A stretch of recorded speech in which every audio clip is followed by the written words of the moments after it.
இன்றைக்கி வீடியோவில் கேழ்வரகு மாவு, பீட்ரூட், காய்கறிகள் சேர்த்து இரும்பு சத்து நிறைஞ்சுள்ள ஒரு பிரேக்ஃபாஸ்ட் தான் நம்ம எப்படி செய்கிறதுன்னு பார்க்க போகிறோம்.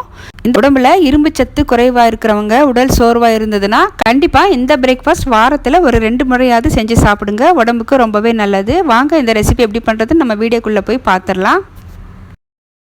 கேழ்வரகு மாவு 1/2 கிலோ எடுத்திருக்கேன். வீட்டில் அரைச்ச கேழ்வரகு மாவு தான் எடுத்திருக்கேன். நல்லா சலிச்சிட்டு 1/2 கிலோ எடுத்துக்கோங்க. இந்த மாவு அளவு பார்த்திங்கன்னா ஒரு 2 பேருக்கான அளவு. இப்போ இங்கே பார்த்திங்கன்னா ஒரு வெங்காயம், கருவேப்பிலை, ஒரு தக்காளி, கொஞ்சம் கொத்தமல்லி எடுத்திருக்கேன்.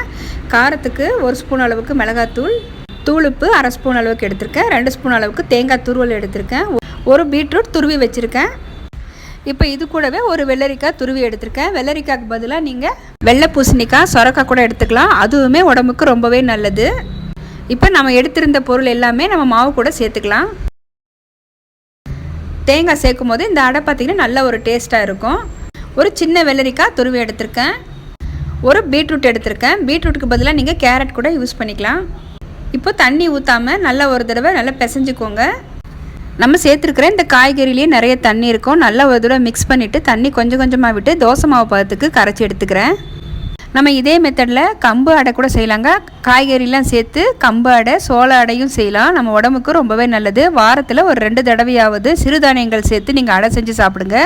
வெயிட் லாஸ் பண்ணுறவங்களுக்கு இது ஒன்று சாப்பிட்டாவே நல்ல ஃபில்லிங்காக இருக்கும். டயபெட்டிஸ் இருக்கிறவங்க ராகி சேர்த்த உணவு அடிக்கடி எடுக்கும்போது சுகர் ஸ்பைக் ஆகாமல் நமக்கு கண்ட்ரோல்லையே இருக்கும்.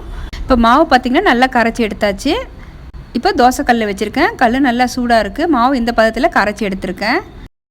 லைட்டாக கொஞ்சம் தண்ணி தெளிச்சிட்டு ஒரு 2 கரண்டி அளவுக்கு நான் மாவு சேர்த்துக்கிறேன். கொஞ்சம் மொத்தமாகவே சேர்த்துக்கிறேங்க. நம்ம மெலிசாக தேய்க்க முடியாது. எண்ணெய் சேர்த்துட்டு நம்ம க்ளோஸ் பண்ணி வைக்கலாம். நல்லா வேகட்டும். நம்ம சேர்த்துருக்கிற காய்கறிகள் நல்லா வேகணும். இப்போது ஒரு 5 நிமிஷம் நான் சிம்லேயே வேக வச்சுருந்தேன். இப்போ காய்கறி பார்த்திங்கன்னா நல்லா வெந்திருக்கு. மாவு நல்லா வெந்து வந்திருக்கு. இப்போ அடுத்த பக்கம் திருப்பிக்கலாம். நம்ம இதே காய்கறிகள் தான் சேர்க்கணும்னு இல்லை, நம்ம விருப்பப்பட்ட காய்கறிகள் சேர்த்துக்கலாம். முட்டைக்கோஸ், கேப்சிகம் கூட சேர்த்துக்கலாங்க. அதுவுமே ரொம்ப டேஸ்ட்டாக இருக்கும். இப்போ பார்த்தீங்கன்னா நல்லா வெந்திருக்கு. இப்போ ஒரு பிளேட்டுக்கு ட்ரான்ஸ்ஃபர் பண்ணிக்கிறேன். இது ரொம்ப சாஃப்டாக இருக்கும். நம்ம காலையில் செஞ்சு மதியம் வரைக்குமே நல்லா சாஃப்டாக இருக்கும். கண்டிப்பாக மிஸ் பண்ணாமல் இந்த ரெசிபியை ட்ரை பண்ணுங்கள்.